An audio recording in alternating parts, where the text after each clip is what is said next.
আয় ডাউফু। ও সিডনি, তোরে কিরাম দেখা যাচ্ছে বা?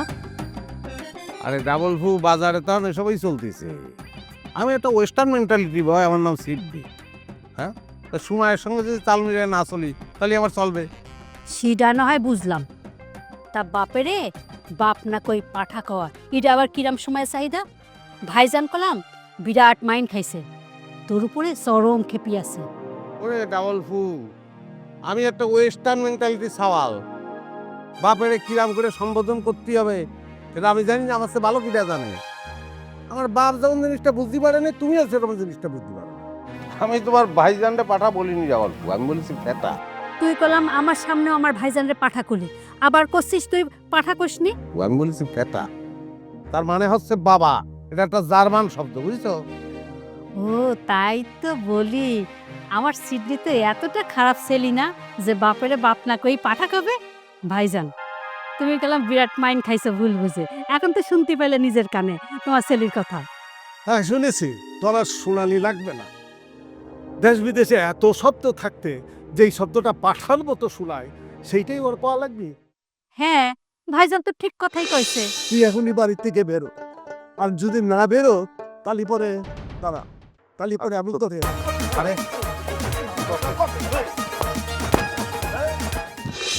এই যে ম্যাডাম, আপনারই খুঁজতে আসলাম। কেন, আমি তো আসার সময় কই আসলাম যে আমি সিডনি ভাইকে বাড়িতে যাচ্ছি। কয়েতে আসিস তো দুজন মিলে কি নিয়ে কথা করছিলে? এই এখন সিডনি নিয়ে কথা করছিলাম, আর একটু আগে নিউটনের কথা করছিলাম। ড্যানিশ নিউটন ভাইরে সেই মারা মারিছে, বেচারা ব্যথায় অনেক কষ্ট পাচ্ছে। ড্যানিশ কি মানুষ নাকি? বাবর মোড়ল একটা বদমাইশ জন্ম দিছে, নিজে একটা দানব, ছেলেটারও একটা দানব বানাচ্ছে। ওহো, আমি একটা কথা বলে কি খুব মাইন্ড করবা? মাইন্ড করার মতো কথা কলি পরে তো মাইন্ড করবই। তোমরা তো জানো ড্যানিশ ভাইয়ের একটু মাথা গরম, খালি পরে তার মাথা গরম হয় এমন কথা না করলেই চলে।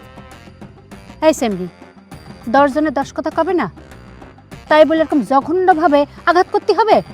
তারপর দুই পরিবারের মধ্যে একটা সম্পর্ক তৈরি হয়েছে, আত্মীয়তার সম্পর্ক। এখন মুক্তার মাথাটা কি পরিমাণ হেট হবে তুই ভাবতে পারতেছিস? ড্যানিশের মাথায় কি আর সেরকম মগজ আছে?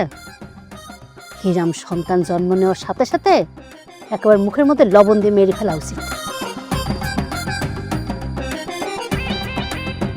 ফুপু, এই কথাটা তুমি কিরম করে করলে?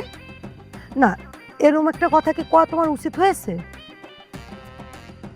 আমি কলাম ড্যানিশের কথা, তোর এত জ্বলল কেন সেটা তো আমি বুঝতে পারতেছি না। আমার জ্বলবে কিসের জন্য? কথাটা শুনে আমার ভালো লাগেনি, খারাপ লেগেছে, তার জন্য আমি প্রতিবাদ করেছি। তাছাড়া ফুপু, আমরা হচ্ছে মায়ের জাত, আমাদের মুখে এরকম হিংসাত্মক কথাবার্তা কি মানায়? কওয়া উচিত? কও।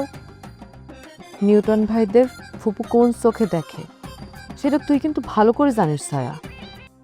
আর এই নিউটন ভাইয়ের কষ্ট ফুপু একদম সহ্য করতে পারতেছে না, তাই রাগে ক্ষোভে উল্টোপাল্টা কথা করছে। তারপরেও কথা আছে বাবু, নিউটন ভাই যেমন ফুপুর আপন ভাইয়ের ছেলে, ঠিক তেমনি ড্যানিশ ভাইও কলাম ফুপুর ভাসুরের ছেলে। তাহলে ড্যানিশ ভাইয়ের প্রতিও তো ফুপুর একটু মায়া থাকা উচিত। ড্যানিশ আমার কিসের ভাসুর ছেলে? আমি কি তার ভাসুর কয়ে মানিছি? খবরদার, আর কোনো দিন তুই কিন্তু আমার সামনে কবি নে যে ড্যানিশ আমার ভাসুরের ছেলে। এটা কলাম আমি সহ্য করব না। আমি তো তোমাকে এই কথা করতে চাইনি, তুমি আমাকে করতে বাধ্য করলে। অনেক রাত্রির হয়ে গেছে ছায়া, চল আমরা বাড়ি চলে যাই। সেটাই বাবু, চল বাড়ি চল। ফুপু, তালি গেলাম।